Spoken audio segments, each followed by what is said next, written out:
Ladies and gentlemen of the crypto space, we're live on a Friday, May 13th at 11:52 a.m. I'm going to try my best to give you guys some content. I'm out of commission. I'm completely congested, but obviously the market conditions and with the Luna collapse over the weekend, it's an extraordinary time to maintain rationality and have not just a game plan.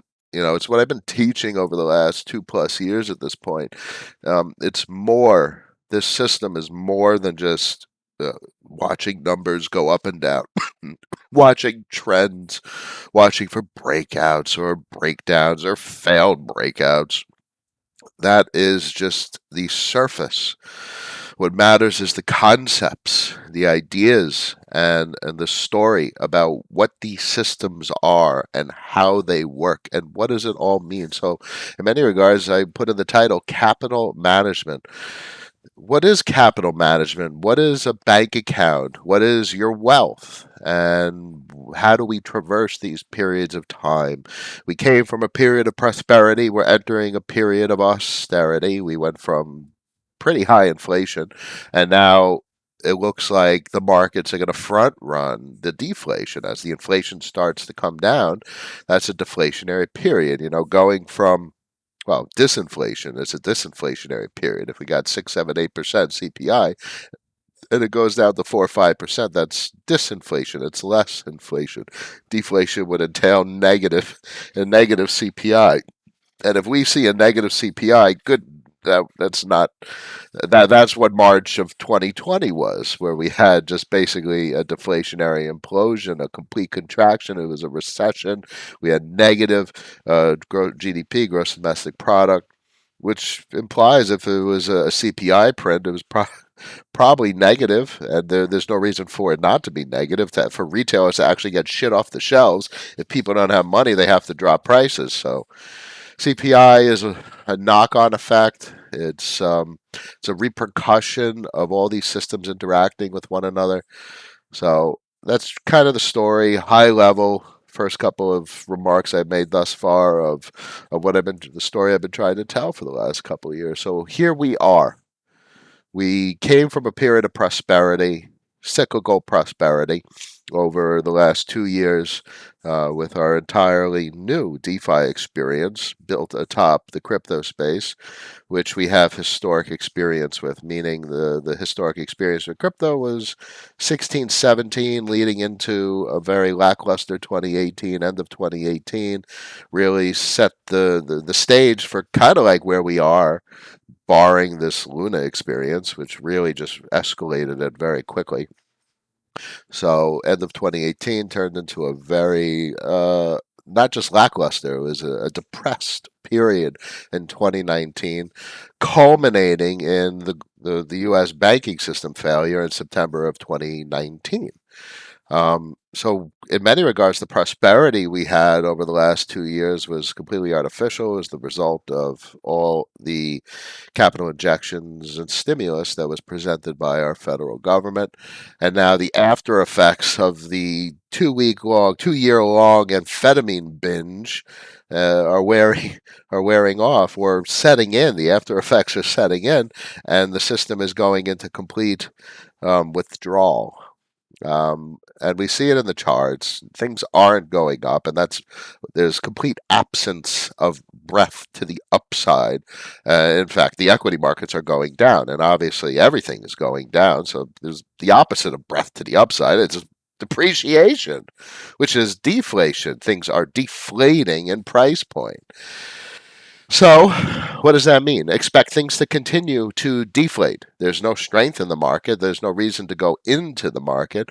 There's reasons for predators and scavengers to go into the market, and they're going to take money from persons that don't have a very high level of experience navigating these kinds of markets.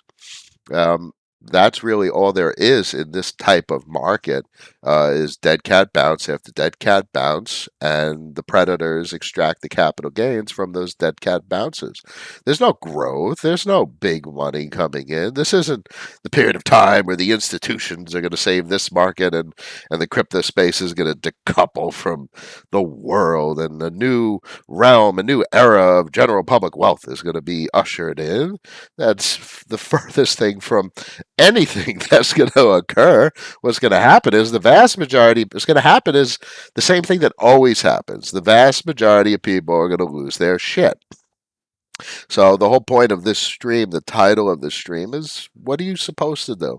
Well, you're supposed to do the very best you can do. And the very best you can do is a culmination of a lot of the things we've talked about. If you've segregated and organized your portfolio effectively, you have a bank account, you have cash savings, which is liquid capital that allows you to cover your monthly overhead expenses. You have income from converting labor into a salary, which is a form of income, which is income. But you have income from assets, be it stocks that are maybe REITs or various dividend-bearing investments, or maybe you own a business, maybe you actually own a damn pizza shop at this point, because that's income. Maybe there's bonds that are being thrown around. Now, the vast majority of persons obviously listening to me right now probably don't have a pizza shop. We have a metaphoric pizza shop.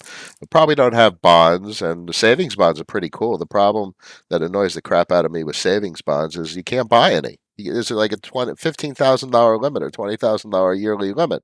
I mean, how are you going to save any capital or any meaningful gains that were made during a period of prosperity with such a yearly limit? Now, the interest rate is pretty nice. It's about 9%, and it's risk free because the U.S. government can print the cash. So the cash is there. It will always be there. And 9% is a relatively decent interest rate, something that we often consider from a DeFi perspective. Now, the interesting thing from DeFi is that it's always liquid cash. Now, liquid cash as in you're getting stable coins, but those stable coins are relatively easily converted into cash. Two very specific stable coins are the most risk minimized: USDC, GUSD. Those are relatively convertible to cash, either via Coinbase or Gemini. Now, obviously, there's a bit of complexity or uncertainty or FUD, whatever you want to call it, going around about USDC. So I opt for GUSD. GUSD gives that sense of comfort. What's most pertinent is in this period of time, more so than any period of time, is comfort. You need to be able to sleep at night. So you better have cash. You better be able to cover your monthly overhead expenses. You better be able to service your nominal debt obligations. If you got, let's say, 4 grand worth of expenses per month, you better have multiples of $4,000 lined up. It'd be nice if you got 40 grand lined up in cash or in stables or accessible liquid capital, such that you could cover a bunch of months worth of expenses in the shit hits the fan type of scenario. So stablecoins are a big part of a well structured balance sheet, which is a portfolio, but a better way to express what it is. There's debts on the balance sheet, and then there's assets, liabilities, assets, and liabilities, and that's how you balance a balance sheet properly. So we're going to have income during this period of austerity. Um, I've retained a vast majority of assets, productive assets, the crypto-centric assets, which are not the way most macroeconomists, like the detractors and the persons that talk shit about the crypto space, the way they understand them, because maybe they don't listen to me. Of course, they don't fricking listen to me, because I look at these assets as actual enterprise. They have a balance sheet. They have cash flow. They have stock issuance. They have stock buybacks. And they surface dividends. But it's not a company. It's not shares. It's not a security. It's not dividends. It's more akin to actually owning an enterprise, because the cash flow is almost entirely disintermediated, and that's extraordinary. You don't get this kind of access with traditional stocks as security issuances. So this is why I opt for these types of instruments. Obviously, I find them quite appealing, and so do all of you that are listening. The few remaining persons that are listening, 28 people in the stream, 6 likes. We can do better. The few of you on the stream today, you're the diehards, you're the guys, all of us, everyone on the stream has lost money, but it's not about losing money. It's about making more than you lose and understanding that the system operates in periods of cycles. You have periods of expansion and you have periods of contraction. It's a very natural phenomena. So obviously you have the rare person that sells the top and is way ahead of everyone else. That's rare.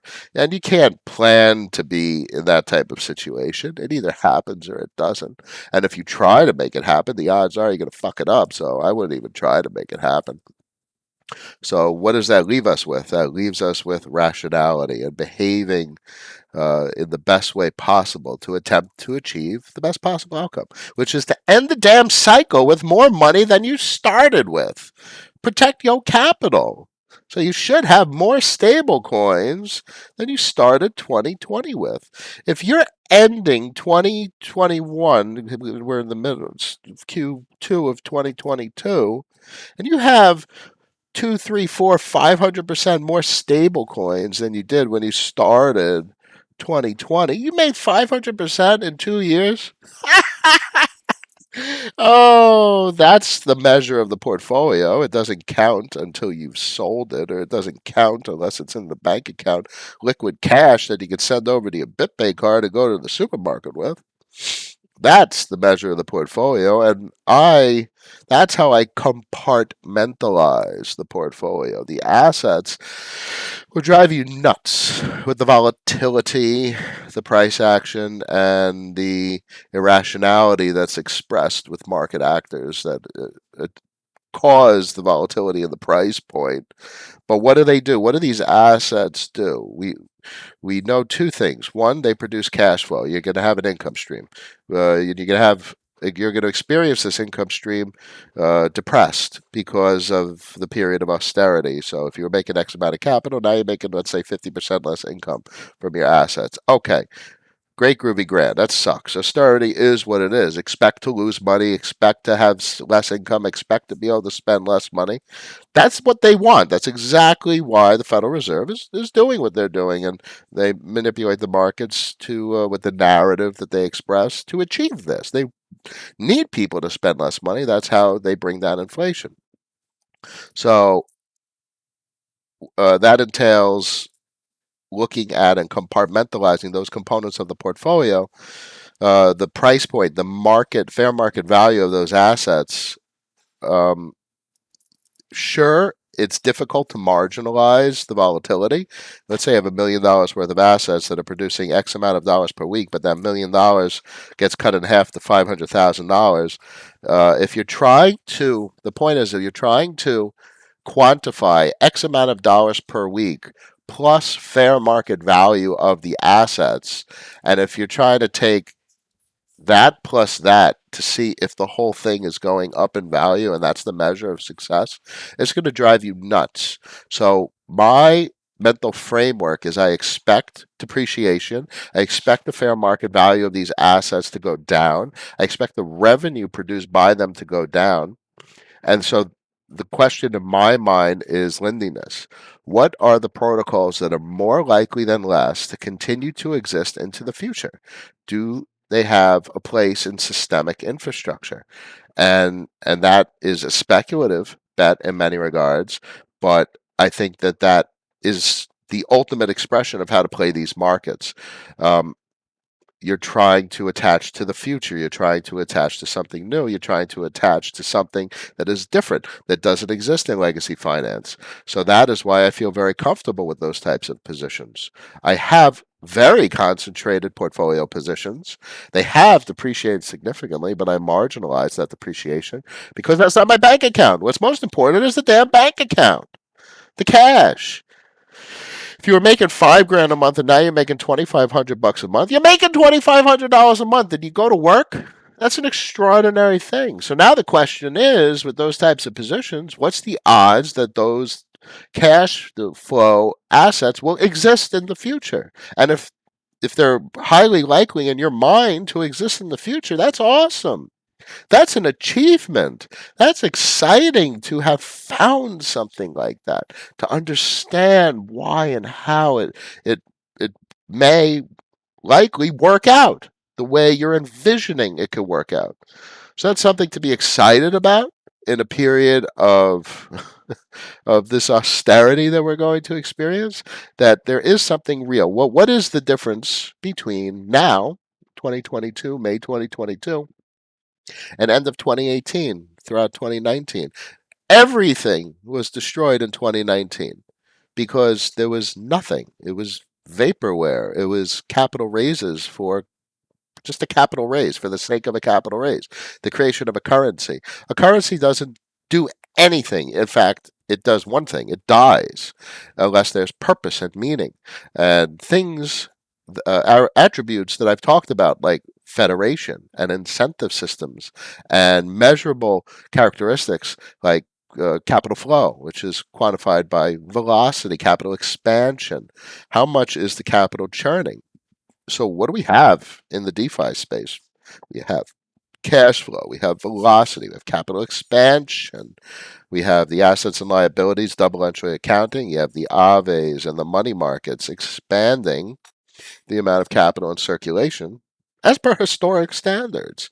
So these are real properties, and that gives me great comfort that I see these real properties that are typically associated with sovereign financial systems present in this digital financial system. It must be a financial system if it has these types of properties.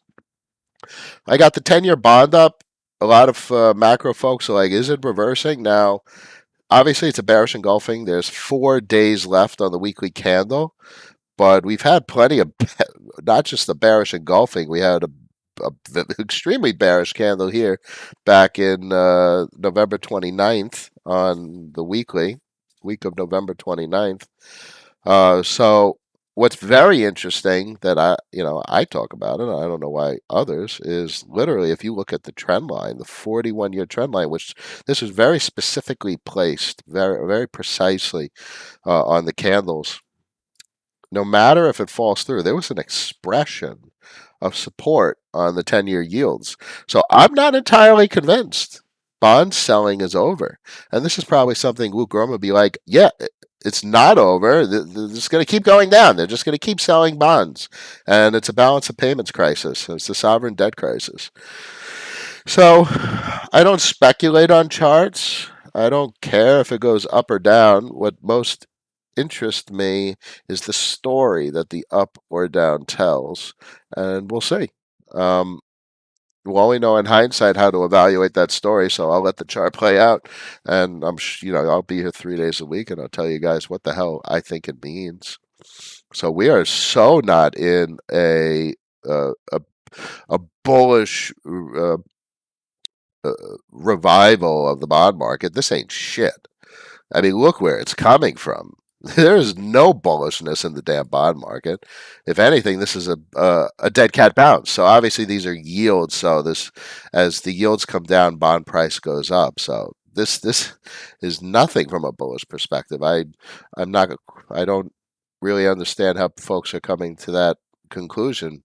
It's not even early. This is a bottom tick, a tick, tiny tick right off the bottom. It means nothing. Um, so in times like these, I look forward to hearing what Raul talks about. I'm sure he's saying to be very defensive right about now. The next 4 weeks are going to be extremely precarious, is probably something he's saying right about now, I would guess. And that's something I would agree with.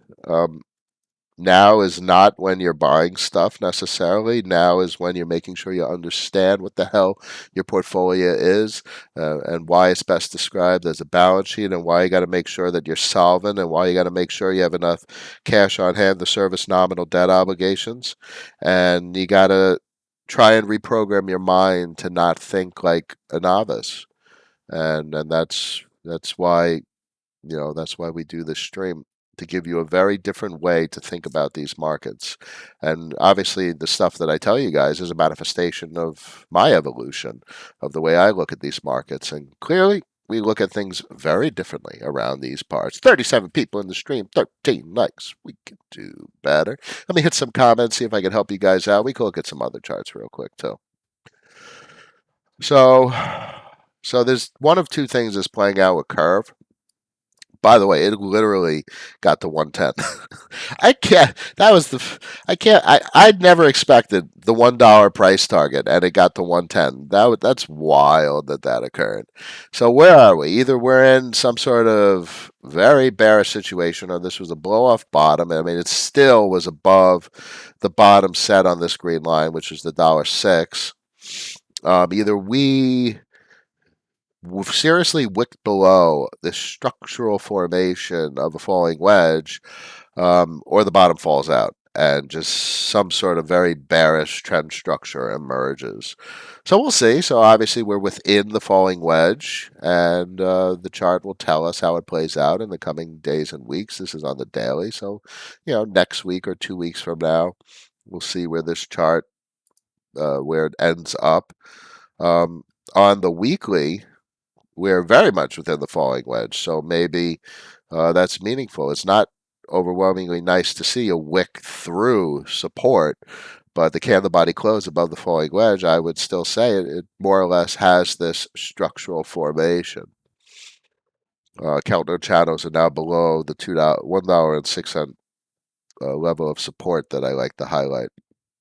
Look, as much as it's depreciated, if you look back at a year from now and you see $1.06 support, $1.10 support, and you're up at $2, it held support twice through some of the most bearish market conditions. So you got to throw yourself to the future hindsight perspective.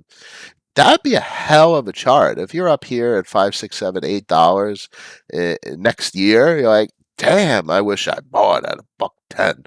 And I'm not in any way suggesting now is anything other than the maximum risk time to take a position, but that would look extraordinary. A double bottom on this level of support, and we're up at $5. Oh, I look forward to seeing how this plays out in the coming years. Tapsy's in the house. Crypto Jake's in the house. Ron Skapinski's in the house. Yeah, I don't feel so well, Crypto Jake. Tapsy, I have to confess, I wasn't rational into Luna. Risk on in Luna, but somehow I feel risk off was UST. Messed up in a big way. Going back to basics now. Hope you feel better. Thank you very much. I really appreciate it. Well, what's most pertinent is exactly what I had Degen Friend make me in art form. Is our rules: never go all in, never spread too thin. So obviously, there's a huge amount of pain experienced overexposing to a position. Um, I never had bought Luna. I never liked the monetary policy. I found the mint burn interesting, but I didn't see a way for them to prevent exactly what happened, as the collateral value falls. So what's most pertinent is the collateral value. What's most pertinent is like how I define my novel stablecoin is treasury. So there's a reason you're selling the treasury. You're selling assets for an external source of capital in an alternate denomination. So the novel stablecoin sells its stablecoin for USDC, GUSD. So you have a treasury filled with these third party assets. And the power of that is it's not correlated. It's an external entity that has an external price point. So that didn't exist. And that's exactly why Do Kwon was trying to acquire Bitcoin. But the problem was it was just Bitcoin and it was too late. There was way too much UST in circulation. Now, that's the kicker with Frax. It's like 2.4 billion in circulation, but Frax, the AMO operation, the amount it owns the vast majority of liquidity in the curve pools. So literally, if there's a big sale, like if $1 billion worth of Frax is sold, if anyone has $1 billion worth of Frax, then literally Frax could pull of that $1 billion out of the curve pool because they have it. So Frax has an extraordinary capacity to manage the peg. Now, bear in mind, this is exactly the situation that I talked about in my novel Stablecoin. What matters is dominance, complete totalitarian dominance of the peg. You cannot expand the currency any even a little bit beyond the capacity to completely dominate the peg under all circumstances. And that was the whole point of the novel stablecoin idea that I came up with. That no matter what, the worst possible scenario, that stablecoin peg in curve is completely balanced. You have enough capital at all times. You own the pool. And if you own the pool, you own stability and you own lendiness. You're able to dominate the creation of lendiness, and that's, I think Frax really does manifest a good part of what I wanted to achieve when I wrote the novel Stablecoin paper. Um, maybe I would do things a little different, as I talked about in the paper, but they're much further ahead, and they have a very robust system to have survived the volatility over the last couple of days, being that Frax is a tightly coupled component part of the Luna pools, the UST pools on Curve. So they weathered the storm very well. In many regards, Frax is weathering the volatility of the crypto space better than even USDT, which is quite extraordinary. Barry's in the house. Digi. Hi, Noah and friends. I love the narrative of critically decentralized. I was the guy who always talked about DigiByte being critically decentralized, meaning it exists in perpetuity, and that's meaningful in all regards. Now, it doesn't mean it's not going to get hammered in price point. I'm sure folks who haven't have seen the price point get completely hammered. What's pertinent in my mind, how I discuss things over the last 2 years, is about incentive systems and and cash flow, because that's the value of owning assets. Why would you own a pizza shop? Just to have it? No, you own a damn pizza shop because it pays you on a weekly basis. You're not really sitting around waiting for the pizza shop to go up in value. I mean, that doesn't really make much sense. You buy a pizza shop hoping the pizza shop goes up value to sell the pizza shop.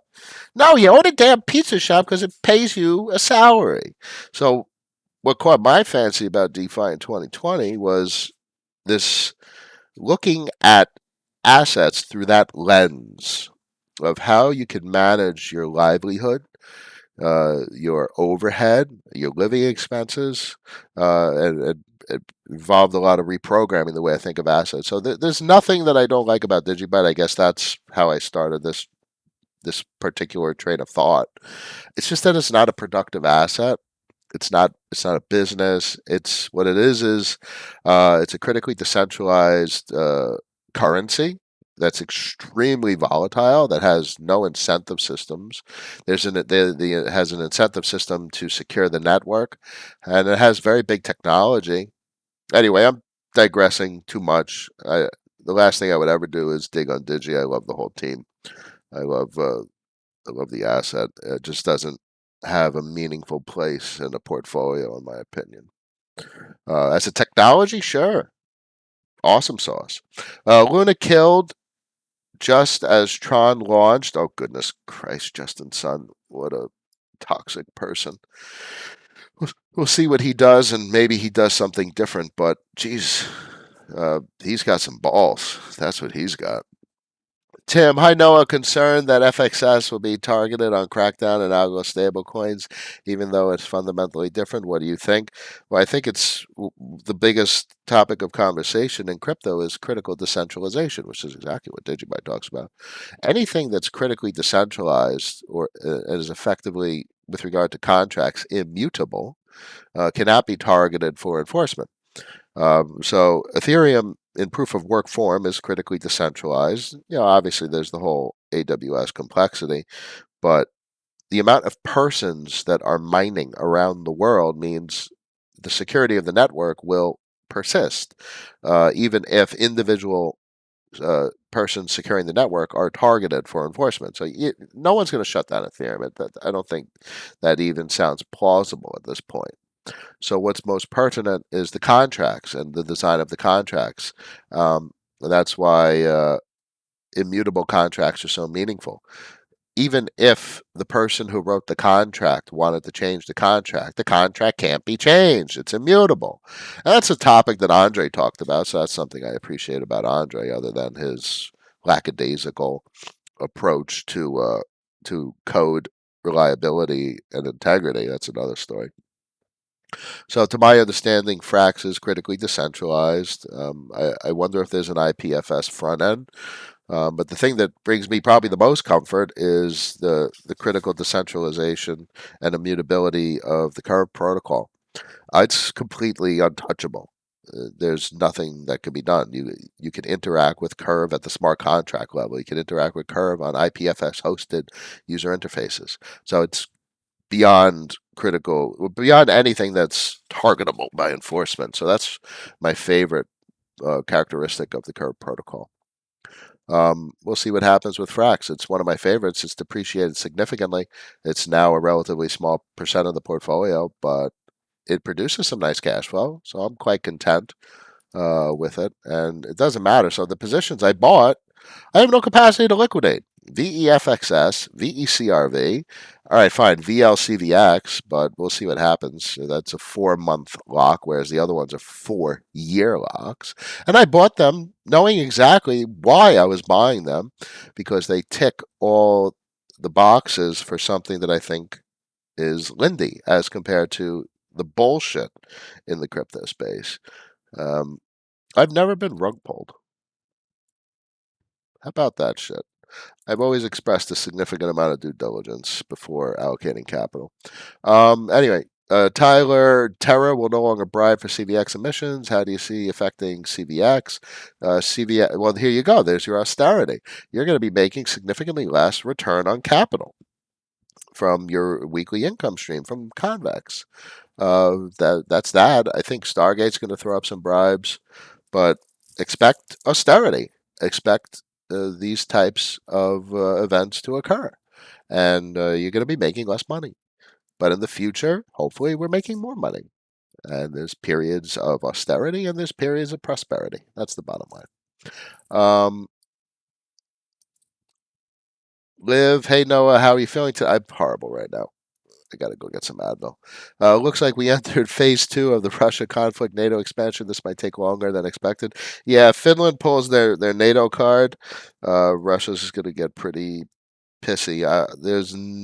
I operate in directionality with regard to markets. Things are either going up or down, and things are either getting better or worse with regard to the conflict that's occurring, and they're not getting better.